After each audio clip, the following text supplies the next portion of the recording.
Working with your body as it changes is the best way to facilitate a more comfortable pregnancy.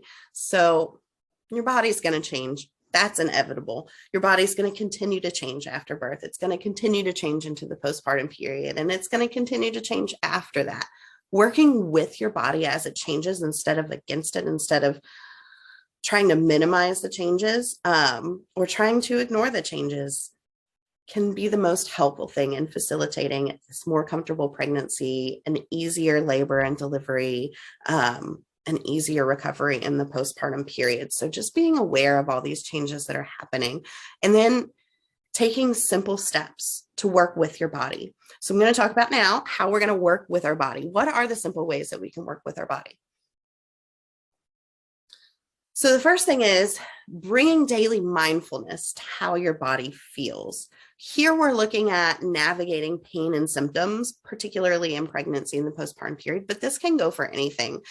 This is something that I utilized when I was pregnant with my third in terms of exercise. So bringing daily mindfulness to how my body felt in my workouts, I was better able to monitor the changes that needed to be made in my workout program.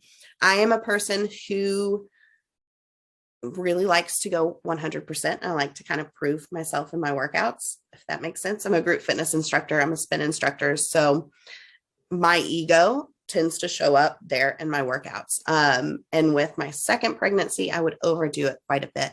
So bringing mindfulness to that, in terms of when I was going through those changes in the second trimester to my workouts, that's how I navigated that. But when we're talking about pain and symptoms, because I did have those in my third trimester as well, I had already set the stage for bringing that mindfulness into how my body felt. And so that really easily translated into the same thing when it came to navigating pain and symptoms. And it extends beyond your pelvic floor.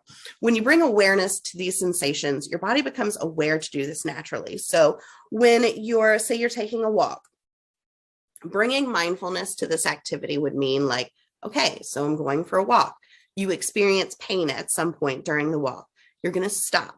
You're going to think, okay, when did I start experiencing pain? Was it immediately when the walk started? Was it when I took the third step? Was it when I began to fatigue? Was it when I took a step funny?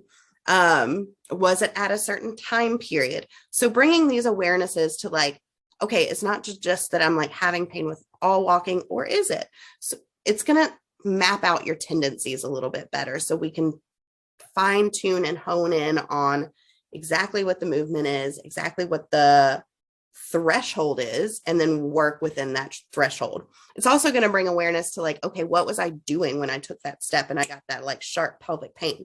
For me personally in pregnancy, it was when I got fatigued. It was when I started to lean back and let my belly first in my walking. So leading with my heel forward. This is something I'm going to demonstrate here in this next slide. I've actually got a picture for you so you see exactly what I'm talking about.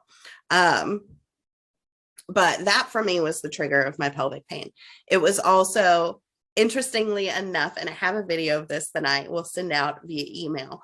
I was doing an exercise one day and I was on both feet, and they say, you know, like you should be on both feet with pelvic pain. You should never do unilateral exercises. I was actually getting pelvic pain doing this exercise when I had both feet under hips.